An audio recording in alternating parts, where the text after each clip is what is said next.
Assalamualaikum warahmatullahi wabarakatuh. Kembali lagi bersama Ibu Ayu Sataria dalam pembelajaran biologi. Bagaimana kabarnya anak-anak? Semoga dalam keadaan sehat walafiat. Nah, sebelum pembelajaran dimulai, alangkah lebih baiknya kita berdoa menurut agama dan kepercayaan masing-masing. Berdoa dimulai. Berdoa selesai. Oh iya, jangan lupa ya untuk mengisi presensi yang telah Ibu sediakan.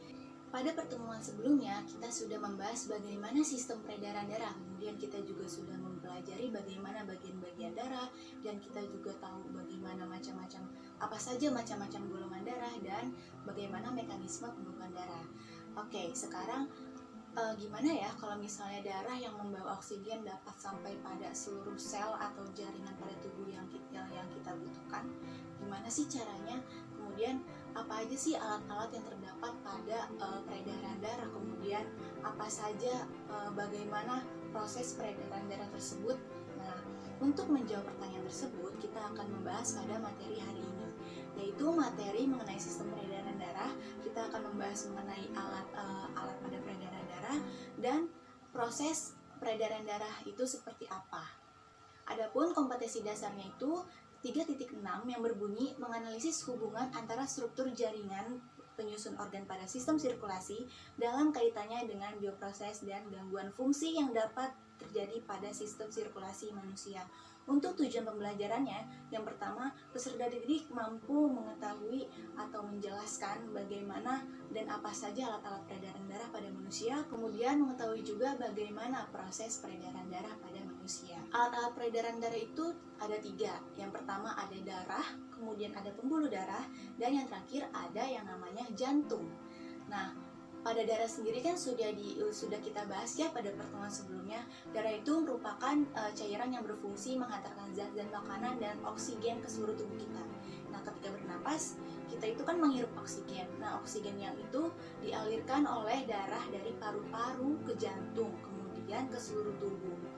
Nah, jenis-jenis darahnya juga sudah kita bahas pada pertemuan sebelumnya, yaitu ada sel darah merah, kemudian sel darah putih, kemudian ada keping darah. Oke, selanjutnya kita langsung masuk aja nih pada selain darah ada pembuluh darah. Bisa dilihat pada gambar berikut, pembuluh darah itu adalah saluran yang dilalui oleh darah itu sendiri. Nah, pembuluh darah itu terbagi menjadi 3. Ada pembuluh nadi atau arteri, ada pembuluh balik atau vena, dan ada juga pembuluh kapiler. Nah, yang pertama dulu nih, pembuluh nadi atau arteri. Arteri ini berfungsi dalam proses pengangkutan darah bersih dari jantung ke seluruh tubuh, kecuali arteri pulmonalis. Karena arteri pulmonalis ini berperan membawa darah kotor yang perlu oksigenasi. Nah, arteri juga memiliki dinding yang tebal dan elastis. Tekanan darahnya itu juga lebih kuat jika dibandingkan dengan tekanan yang dimiliki oleh pembuluh vena. Nah, jadi darah yang keluar dari jantung itu akan melalui pembuluh nadi. Nah, darah yang keluar dari jantung tersebut banyak mengandung oksigen. Oke, sekarang yang kedua nih, ada pembuluh balik atau vena.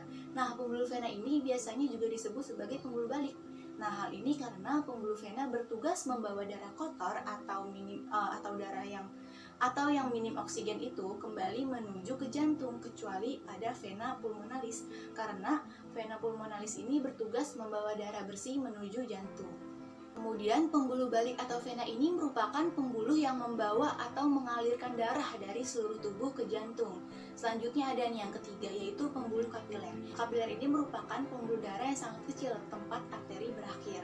Nah, pembuluh ini berfungsi sebagai distributor zat-zat penting ke jaringan yang memungkinkan berjalannya sebagai berbagai proses dalam tubuh. Nah, pembuluh darah yang sangat halus dengan dinding yang sangat tipis ini dan berpori, pembuluh ini juga merupakan bagian ujung dari pembuluh arteri dan pembuluh vena. Dapat dilihat pada gambar berikut ya. Pembuluh halusnya ini berfungsi sebagai tempat pertukaran antara oksigen dan karbon dioksida. Selanjutnya, kalau tadi sudah mengenai darah dan pembuluh darah, kita akan ke jantung nih. Jantung ini terletak di bagian kiri rongga dada. Nah, ukuran jantungnya ini tuh sangat kecil sebenarnya. Jadi jantungnya itu tuh seukuran dengan kira-kira sebesar satu kepal tangan orang dewasa. Terus jantung juga terdiri atas 4 ruang, yaitu ada serambi kanan, serambi kiri, bilik kanan, dan bilik kiri. Dapat dilihat pada gambar berikut. Nah, fungsi serambi kanan sendiri ini berfungsi untuk menerima darah yang kaya akan karbon dioksida dari seluruh tubuh. Jadi, darah yang kaya karbon dioksida ini dikategorikan ke dalam darah yang kotor. Nah, darah tersebut memasuki serambi kanan melalui vena cava superior dan inferior. Lalu dari serambi kanan itu, darah dipompa menuju bilik kanan. Kemudian pada jantung janin, nah ada lubang di serambi kanan untuk darah mengalir secara langsung ke serambi kiri. Selanjutnya ada juga nih bilik kanan. Bilik kanan ini berfungsi untuk memompa darah yang kaya akan karbon dioksida ke paru-paru. Darah kotor tersebut dipompa ke paru-paru agar karbon dioksidanya bisa ditukar dengan oksigen melalui proses pernapasan. Oke, jadi letak bilik kanan juga berada di bawah serambi kanan dan di samping bilik kiri. Selanjutnya ada serambi kiri yang ketiga. Serambi kiri ini berfungsi menerima darah yang kaya oksigen dari paru-paru. Darah yang kaya akan oksigen ini dikategorikan ke dalam darah bersih ya.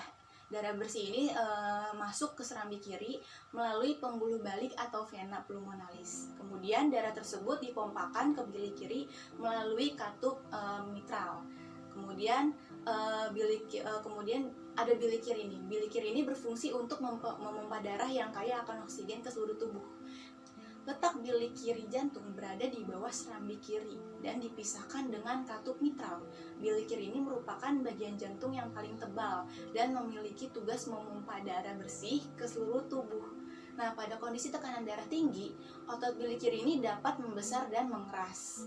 Selanjutnya, pada jantung itu terdapat katup jantung. Jadi katup jantung ini merupakan jadi pada proses mengalirnya darah dari satu bagian ke bagian yang lain, ada katup-katup yang mampu membuka dan menutup. Semua katup tersebut bertugas menjaga darah mengalir ke arah yang benar. Nah, terdapat 4 katup nih pada jantung. Apa aja sih? Dapat dilihat pada slide berikut. Yang pertama ada katup tricuspid. Nah, katup ini mengatur aliran darah antara atrium kanan dan ventrikel kanan. Kemudian ada katup pulmonal. Katup ini mengontrol aliran darah dari ventrikel kanan ke arteri paru yang membawa darah ke paru-paru untuk mengambil oksigen. Selanjutnya yang ketiga ada katup mitral. Katup mitral ini memungkinkan darah yang kaya oksigen dari paru-paru mengalir dari atrium kiri ke ventrikel kiri. Selanjutnya ada katup aorta. Katup aorta ini memungkinkan darah yang kaya oksigen lewat dari ventrikel kiri ke aorta. Kemudian arteri terbesar yang kemudian mengirimkan darah ke seluruh tubuh. Selain ada alat-alat yang terdapat pada sistem peredaran darah, ada juga nih yang namanya mekanisme peredaran darah. Jadi peredaran darah manusia ini terdiri dari 2 sistem, yaitu peredaran darah besar atau sistemik dan peredaran darah kecil atau pulmonal. Yang pertama itu ada peredaran darah besar atau sistemik, yaitu peredaran darah dari jantung menuju ke seluruh tubuh dan kembali lagi ke jantung. Dapat dilihat pada gambar berikut, yaitu dari bilik kiri dia akan menuju ke aorta, kemudian dia akan menuju ke arteri dan akan menuju ke seluruh tubuh, kemudian ke vena dan berakhir di serambi kanan. Jadi sistem peredaran darah besar ini atau sistemik ini dimulai ketika darah yang mengandung oksigen atau O2 dipompa oleh bilik kiri menuju ke seluruh tubuh melalui aorta. Sedangkan darah dari tubuh yang sudah tidak mengandung oksigen atau mengandung CO2 atau karbon dioksida akan dikembalikan ke serambi kanan. Nah, hal ini dilakukan oleh vena cava inferior, yaitu tubuh pada bagian bawah, dan vena cava superior pada tubuh bagian atas. Kemudian yang kedua itu ada peredaran darah kecil atau pulmonal. Peredaran darah kecil ini merupakan peredaran darah dari jantung menuju paru-paru, kemudian kembali lagi ke jantung. Nah, darah yang menuju paru-paru ini mengandung karbon dioksida, sedangkan darah yang kembali lagi ke jantung mengandung banyak oksigen. Nah, dapat dilihat pada skemanya, yaitu dari bilik kanan kemudian ke arteri pulmonalis, kemudian dia akan menuju ke paru-paru, kemudian ke vena pulmonalis dan berakhir di serambi kiri. Kemudian jadi sistem peredaran darah kecil ini diawali ketika darah yang mengandung karbon dioksida atau CO2 di bilik kanan dipompa dan dialirkan oleh pembuluh arteri pulmonalis menuju paru-paru. Nah, pada paru-paru tersebut terjadi difusi gas yang akhirnya mengubah kandungan karbon dioksida di dalam darah sehingga menjadi oksigen ketika keluar dari paru-paru. Nah, darah ini selanjutnya dialirkan oleh vena pulmonalis menuju serambi kiri. Seperti itu. Nah, jadi dapat dipahami ya anak-anak, materi yang kita pelajari pada hari ini yaitu mengenai alat-alat peredaran darah dan mengenai mekanisme atau proses peredaran darah itu seperti apa. Pada materi hari ini dapat disimpulkan bahwa alat-alat peredaran darah itu terdapat 3, yaitu yang pertama ada darah, pembuluh darah, dan ada jantung. Pada darah sendiri terbagi menjadi 3 komponen, yaitu ada sel darah merah, sel darah putih, dan keping darah atau trombosit. Kemudian pada pembuluh darah itu terbagi juga menjadi 3, yaitu ada pembuluh nadi atau arteri, kemudian ada pembuluh balik atau vena, dan ada pembuluh kapiler, dan yang terakhir itu ada jantung. Nah, untuk mekanisme atau proses peredaran darah sendiri itu terbagi menjadi 2 sistem, yaitu sistem peredaran darah besar dan sistem peredaran darah kecil. Jadi, sekian yang dapat kita pelajari pada materi hari ini. Jangan lupa untuk mengerjakan post-test dan LKPD yang telah diberikan dan dikumpulkan dengan waktu yang telah ditentukan. Terima kasih semuanya. Assalamualaikum warahmatullahi wabarakatuh.